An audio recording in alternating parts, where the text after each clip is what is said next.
প্রিয় দর্শক, আসসালামু আলাইকুম। আপনারা যে যেখান থেকে দেখছেন প্রত্যেককে শুভেচ্ছা অভিনন্দন। দর্শক, আপনারা দেখছেন ইউটিউব চ্যানেল খবর টিভি। আওয়ামী লীগের বন্ধুরা, আপনারা কোথায়? আপনাদের জন্য সবচেয়ে বড় সুখবর নিয়ে আসছি এই ভিডিওতে। প্রিয় দর্শক, শেখ হাসিনা ভারতে উন্মুক্ত। তিনি এখন যে কোনো সোশ্যাল মিডিয়ায় তিনি কথা বলতে পারবেন। দেশি বিদেশি আন্তর্জাতিক সব ধরনের মিডিয়াতেই তিনি কথা বলতে পারবেন, এমনটাই ভারতের পত্রপত্রিকা প্রকাশিত করেছেন। বক্তব্য, তার আলোচনার জন্য বেশ কয়েকজন অ্যাসিস্ট্যান্টও নিয়োগ করা হয়েছে। এখন ডক্টর ইউনূস তারা কি করবেন? এটি আওয়ামী লীগের জন্য সবচেয়ে বড় সুখবর, কারণ আস্তে আস্তে আওয়ামী লীগ ঘুরে দাঁড়াচ্ছেন। তবে আমার ধারণা, আগামী নির্বাচনের আগেই আওয়ামী লীগ শক্তিশালী অবস্থানে পৌঁছে যাবে। যখনই তারা গণমাধ্যমে কথা বলতে পারবে, যখনই আন্তর্জাতিক মিডিয়াগুলোতে কথা বলতে পারবে, তাদের সুবিধা অসুবিধাগুলো জানাতে পারবে, তখনই তাদের জন্য প্লাস হবে। এবং সেটি এখন ভারত সরকার করে দিয়েছে। এতদিন কিন্তু ভারতে তিনি ভারত সরকারের অনুমতি ছাড়া কোনো ধরনের কোনো বিবৃতি দিতে পারতেন না, কথা বলতে পারতেন না।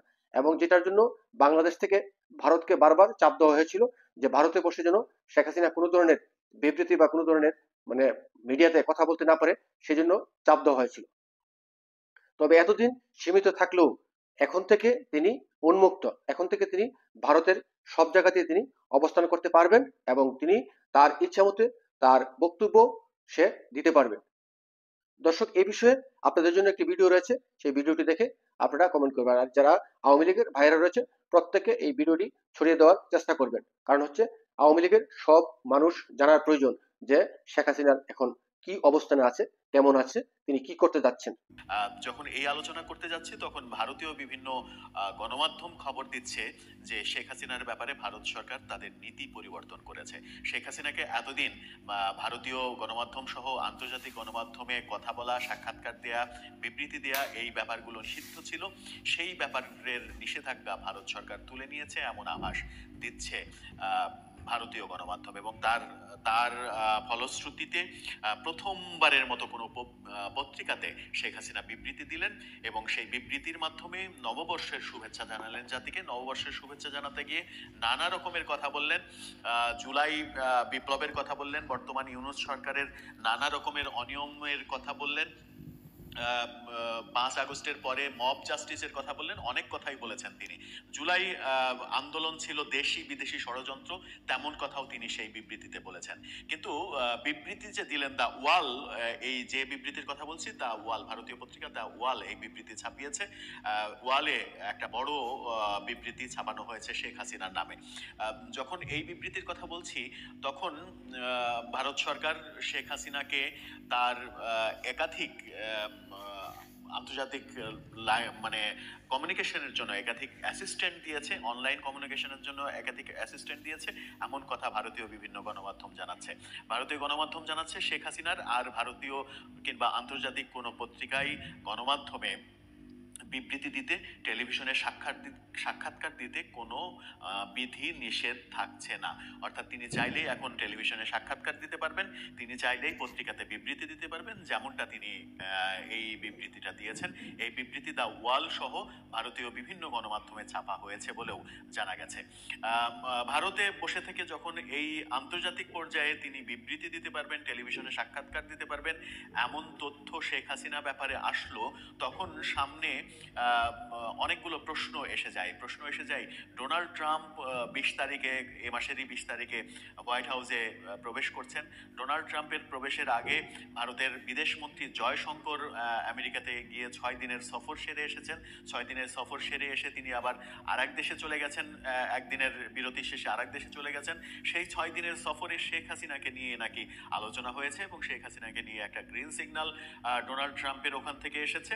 যে গ্রিন সিগন্যালের প্রেক্ষাপটে ভারত সরকার এখন শেখ হাসিনাকে আন্তর্জাতিক গণমাধ্যমে বিচরণের একটা অনুমতি দিয়ে দিল। এবং ভারতীয় বিভিন্ন সংবাদ মাধ্যম বলছে যে তাকে একাধিক অ্যাসিস্ট্যান্টও দেওয়া হয়েছে সেই পত্রিকা টেলিভিশনগুলোর সঙ্গে যোগাযোগ করার জন্য, ভারতীয় যে হাজার হাজার মিডিয়া রয়েছে সেই মিডিয়াগুলোর সঙ্গে যোগাযোগ করার জন্য, এবং তার বিবৃতি বক্তৃতাগুলো মিডিয়ার কাছে পৌঁছে দেওয়ার জন্য।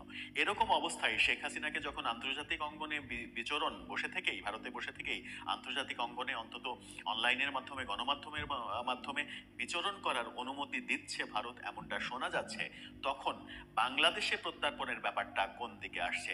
বাংলাদেশে শেখ হাসিনা দুই রকম প্রত্যাবর্তন নিয়ে কথা 5 আগস্টের পর থেকেই চলছে। এক, বাংলাদেশ সরকার তাকে ফিরিয়ে আনবে, ফিরিয়ে এনে তাকে বিচারের মুখোমুখি করবে। আর দুই, আওয়ামী লীগ যারা করেন তারা এই আলোচনা করেন কিংবা এই আলোচনা করে অনেকটা মজা পান যে ডোনাল্ড ট্রাম্প ক্ষমতায় আসলে ডোনাল্ড ট্রাম্প এবং মোদির সহায়তায় শেখ হাসিনা আবার এসে বাংলাদেশের প্রধানমন্ত্রীর দায়িত্ব নেবেন, যেহেতু তিনি কোনো পদত্যাগপত্র জমা দেননি, কোনো পদত্যাগ করেননি, আনুষ্ঠানিক পদত্যাগ না করাই তাকেই প্রধানমন্ত্রী হিসেবে মানেন আওয়ামী লীগ করা, আওয়ামী লীগের লোকজন, আওয়ামী লীগের সমর্থক কিংবা আওয়ামীপন্থী মানুষজন। কোনটা ঘটবে, কোনটা ঘটতে যাচ্ছে সেটা সময়ই বলে দেবে। কিন্তু শেখ হাসিনার আবার প্রধানমন্ত্রী হয়ে ফিরে এসে বাংলাদেশের রাষ্ট্র ক্ষমতা দখল করা, এটা অনেক বড় দুঃস্বপ্নের মতোই মনে হয়।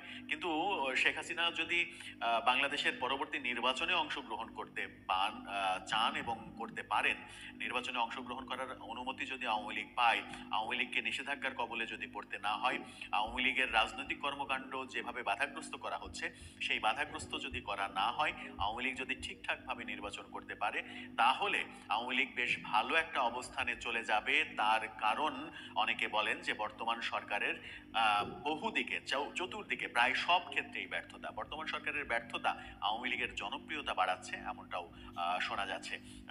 অনলাইন যে মাধ্যমগুলো রয়েছে, ইউটিউব সহ ফেসবুক, বিভিন্ন মাধ্যম, বিভিন্ন চ্যানেলে শেখ হাসিনাকে নিয়ে নানা রকমের জরিপ হচ্ছে, আওয়ামী লীগকে নিয়ে নানা রকমের জরিপ হচ্ছে। সেই জরিপে আওয়ামী লীগের সংখ্যাগরিষ্ঠতা, আওয়ামী লীগের প্রাধান্য দেখা যাচ্ছে এবং সেই জরিপগুলো একটা বার্তা দিচ্ছে যে আওয়ামী লীগের জনপ্রিয়তা বাড়ছে। আওয়ামী লীগের জনপ্রিয়তা বাড়ার কারণ কি? 5 আগস্টে পতনের পর আওয়ামী লীগের জনপ্রিয়তা তো তলানিতে চলে গিয়েছিল এবং তলানিতেই থাকার কথা, কিন্তু আস্তে আস্তে আওয়ামী লীগের জনপ্রিয়তা বাড়ছে। এর কারণ কি? এর কারণ কি একটাই, যে বর্তমানে ইউনূস সরকারের নানা দিকে ব্যর্থতা পরিলক্ষিত হচ্ছে এবং বৈষম্য বিরোধী ছাত্র আন্দোলনের নানা রকম লাগাম ছাড়া কর্মকাণ্ড, তারা টেলিভিশন চ্যানেলে গিয়ে হুমকি ধামকি দিচ্ছে, এর চাকরি থাকবে, ওর চাকরি থাকবে না। গতকালকেই আমরা দেখলাম যে খালেদ মহিউদ্দিনের বছরের শেষ দিন খালেদ মহিউদ্দিনের ঠিকানায় সাক্ষাৎকার দিয়েছেন বৈষম্য বিরোধী ছাত্র আন্দোলনের আহ্বায়ক হাসনাত আবদুল্লাহ। সেখানে তাকে নাস্তানাবুদ হতে দেখা গেছে, নানা রকমের প্রশ্নমানে জর্জরিত করা হয়েছে এবং সময় টেলিভিশনে তিনি গিয়ে যে হুমকি ধামকি দিয়েছেন চাকরি চলে যাওয়ার ব্যাপারগুলো, সেগুলো নিয়ে নানা রকমের প্রশ্নমানে বিদ্ধ হয়েছেন। তিনি স্বীকার করেছেন সময় টেলিভিশনেই তিনি গিয়েছিলেন এবং সময় টেলিভিশনে যে প্রক্রিয়ায় গিয়েছিলেন, যে প্রক্রিয়ায় কার্যক্রম করেছেন, সেটা তার ভুল ছিল, সেই ভুলটাও তিনি স্বীকার করেছেন। সব মিলিয়ে একটা লেজে গবরে অবস্থায় বৈষম্য বিরোধী ছাত্র আন্দোলন এবং বর্তমানে ইউনূস সরকার। সেই কারণেই আওয়ামী লীগের জনপ্রিয়তা বাড়ছে বলে অনেকে মনে করেন। এখন কোনটা সঠিক কোনটা ভুল সেটা সময়ই বলে দেবে। কিন্তু ভারতে শেখ হাসিনা যদি অবাধ বিচরণের